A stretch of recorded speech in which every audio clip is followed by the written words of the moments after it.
सवाल नंबर 1, चाय के साथ बेसन से बनी चीज़ क्यों नहीं खानी चाहिए। दरअसल अधिकतर लोगों को चाय के साथ पकौड़े और नमकीन खाना बहुत पसंद होता है। ध्यान देने वाली बात यह है कि चाय के साथ खाया जाने वाला नाश्ता अधिकतर बेसन का बना हुआ होता है। आप जान लीजिए कि चाय के साथ बेसन से बनी चीज़ें खाने से पाचन संबंधी समस्या हो सकती है। चाय के साथ बेसन के प्रोडक्ट लेने से खाने से मिलने वाले पोषक तत्वों की संख्या कम हो जाती है, क्योंकि यह पोषक तत्वों को अवशोषित करने की क्षमता को कम कर देता है। सवाल नंबर 2, रोजाना दिन में सोना खतरनाक क्यों माना जाता है। दरअसल दिन में सोने से आपके डाइजेस्टिव एंजाइम पर असर होता है और इससे खाना सही से नहीं पच पाता है। साथ ही यह बाकी समय के लिए ब्लोटिंग पैदा करता है, जिससे आप बिना खाए पिए भी हर समय भारी भारी महसूस करेंगे। इसके अलावा यह आप में क्रेविंग भी बढ़ाएगी, जो कि आपके लिए कई समस्याओं का कारण बन सकता है। इसके अलावा दिन में सोने से मोटापा तेजी से बढ़ता है। दिन में सोना जहां डाइजेशन को खराब करता है, वहीं मेटाबॉलिज्म खराब करता है, जिससे मोटापा तेजी से बढ़ता है। इसके अलावा यह बेमतलब की भूख पैदा करता है, जिससे मोटापा तेजी से बढ़ता है। हर रात पर्याप्त नींद लेना भी आपके हार्मोन के स्तर और उत्पादन से जुड़ा होता है। अगर आप पर्याप्त नींद नहीं लेते हैं तो स्वास्थ्य आहार खाना विशेष रूप से महत्वपूर्ण हो जाता है। जब आप दिन में सोते हैं तो यह रात की नींद में गड़बड़ी पैदा करती है। इससे हार्मोन असंतुलन होता है, इससे आपका मूड खराब होता है और कई बार आप डिप्रेस महसूस करते हैं। इसके अलावा बहुत अधिक सूजन आपके शरीर के लिए अच्छी बात नहीं है और लगातार पर्याप्त नींद न लेना जो एक समस्या हो सकती है। दिन में सोना शरीर में सूजन को बढ़ाता है, इसलिए यह ब्लोटिंग पैदा भी करती है। सवाल नंबर 3, पपीते के साथ क्या खाना जहर बन जाता है। दरअसल पपीता और नींबू का एक साथ सेवन अच्छा नहीं माना जाता है। यदि आप सलाद में पपीता खाते हैं तो उसमें नींबू का रस न डालें, इससे यह जहरीला हो सकता है। नींबू और पपीता एक साथ खाने से हीमोग्लोबिन का असंतुलित हो सकता है और व्यक्ति एनीमिया का शिकार हो सकता है। इसलिए भूलकर भी पपीता और नींबू का एक साथ सेवन न करें। इसके अलावा पपीते की तासीर गर्म जबकि दही की तासीर ठंडी होती है, इसलिए पपीता खाने के तुरंत बाद दही खाने से परहेज करना चाहिए। अगर आप पपीता खाएं तो 1 या 2 घंटे बाद ही दही का सेवन करें। ठंडे और गर्म का यह कॉम्बिनेशन सेहत को नुकसान पहुंचा सकता है और आप बीमार पड़ सकते हैं। इसके अतिरिक्त नींबू की तरह संतरा भी खट्टा होता है। फ्रूट सलाद में संतरा और पपीता एक साथ मिलाकर खाना नहीं चाहिए। यह जहर जैसा असर कर सकता है और आपकी सेहत को खराब कर सकता है, इसलिए पपीते के साथ संतरे का सेवन कभी भी नहीं करना चाहिए। इसके अलावा पपीता और टमाटर का कॉम्बिनेशन अच्छा नहीं माना जाता है। इन दोनों का एक साथ सेवन जहरीला साबित हो सकता है, इसलिए पपीता और टमाटर एक साथ नहीं खाना चाहिए। सवाल नंबर 4, शुगर के मरीजों को क्या करना तुरंत छोड़ देना चाहिए। जैसे डायबिटीज से ग्रसित लोग अक्सर सिर्फ मीठे और चिकनाई वाली चीज़ों से परहेज करते हैं, लेकिन हम आपको बता दें कि बाहर तैयार किए गए सभी प्रकार के भोजन व अन्य खाद्य पदार्थ डायबिटीज के लक्षणों को बढ़ाने का काम करते हैं। इसलिए अपने घर पर पका शुद्ध भोजन ही खाएं।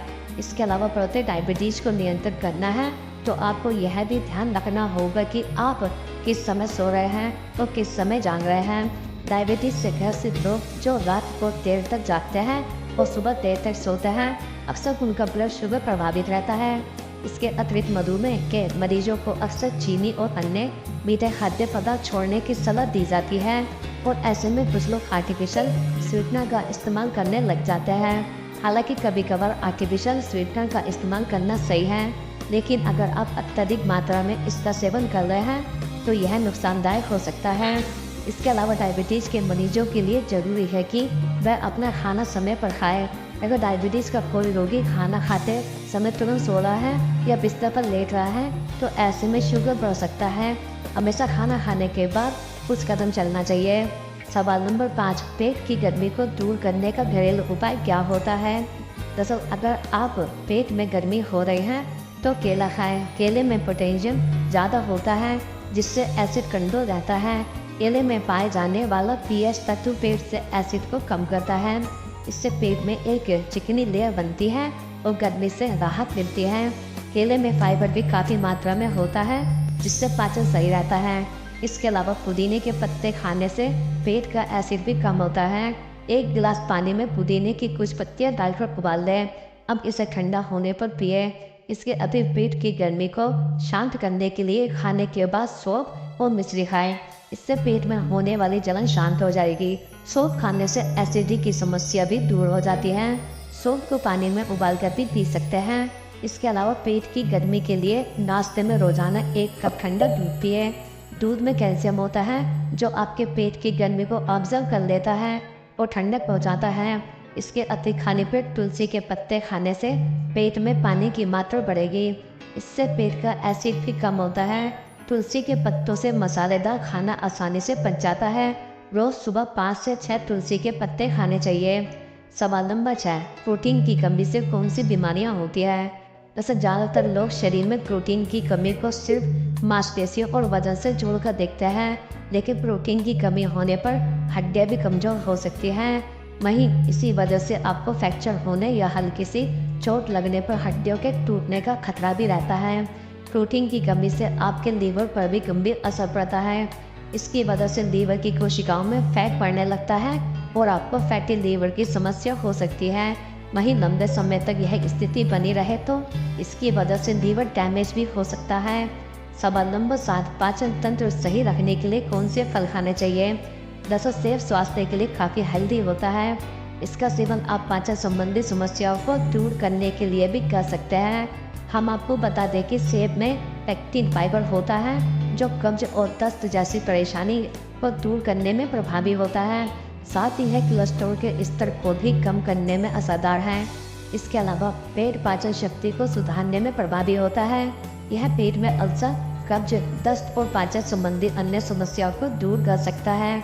अगर आप दस्त जैली से परेशानी से जूझ रहे हैं तो केले का सेवन कर सकते हैं। इससे पेट को काफ़ी फायदा मिलता है। इसके अतिरिक्त कीवी पेट को स्वस्थ रखने के लिए काफ़ी हेल्दी माना जाता है। कीवी में एक्टिनिडीन नामक एंजाइम होता है जो पाचन के लिए काफ़ी फायदेमंद माना जाता है। हम आपको बता दें कि कीवी में 20% फाइबर होता है। यह पाचन को स्वस्थ रखने के साथ साथ कोलन स्वास्थ्य के लिए भी प्रभावी होता है।